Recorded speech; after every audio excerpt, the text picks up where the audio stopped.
themselves and their futures. They engage in their schools and become more motivated, which we think is important.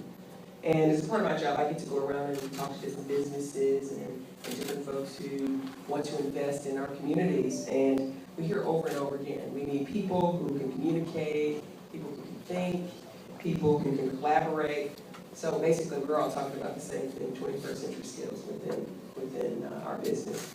So guess what? Entrepreneurship is absolutely one of the best ways to teach those skills. And I think this is a great way for us to continue to advance what we're trying to do here with you. Well, good morning, everyone. Thank you very much for the introduction. Welcome to Miami. Welcome to the beautiful iPrep Academy High School, a school that I am the proud principal of.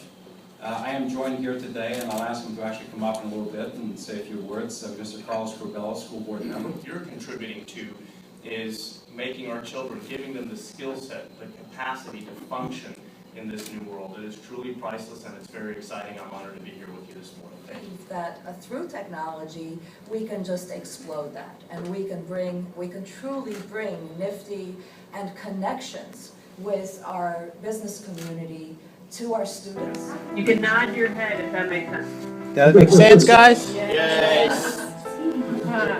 Yes, it does. So again, it comes back to personal branding, because what I would like to see is Michelle, I would like to see you on Facebook starting to talk about, here's what's up with daycare, and here's why it's so boring, and here's the BS food that they serve people, and they serve people hot dogs, and what are they thinking, and they need to do this, and you start posting on Facebook your ideas so that other friends and other relatives and what are your business ideas? Well, my business idea my business is called Poetic Poetry. It's basically a distribution. It's called what? Say that again? Poetic Poetry.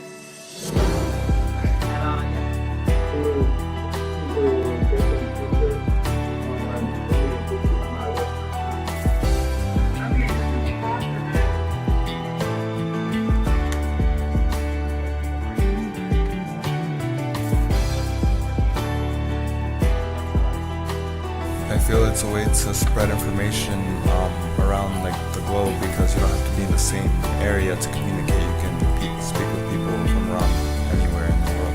Very good. It also helps with documentation, because now the program is already recorded, so you don't need to have somebody in there videotaping it. So you can go back and recapture the information. Very good. Anyone else? You could take some good information from there, use it when you get a job, or for college, so many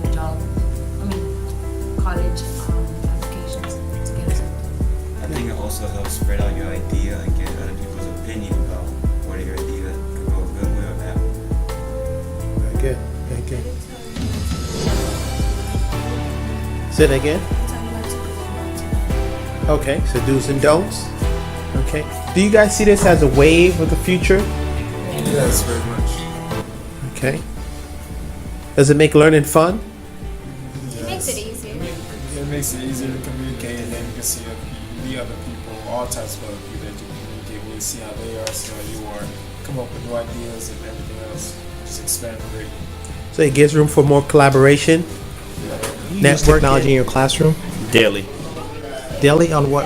And for example, how do you integrate technology into student learning? In my teacher resources, I utilize the web, videos, animations, things of that nature. When I send home projects, most of them come back as movies or 3D animations or anything that they have to utilize technology at home as well. Do you think students are more engaged with technology, as far as technology versus the book concept? Definitely. Students, the way humans in general are learning these days is moving away from the traditional style and moving into multimedia faceted directions. So the kids, all the students definitely learn better off technology than paper and pen. Okay. Do you think that the infrastructure of the school supports the growing numbers of technology in the school?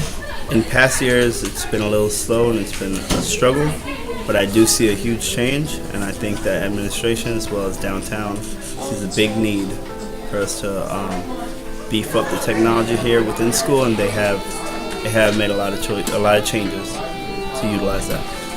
You'll have 10 seconds.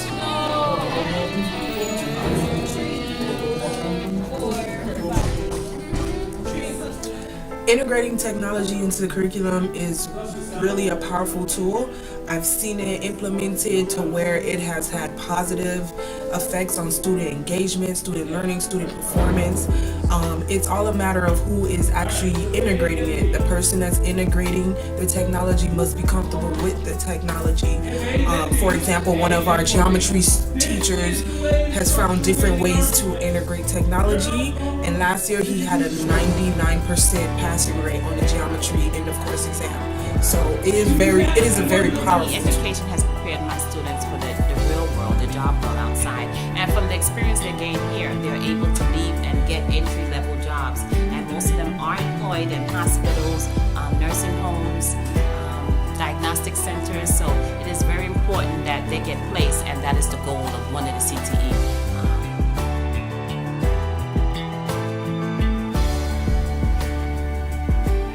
One of the biggest problems in the school for infrastructure seems to be that the building, the old age of the building is doesn't support the new growth of technology. And as you can see here, we have wiring that becomes an issue.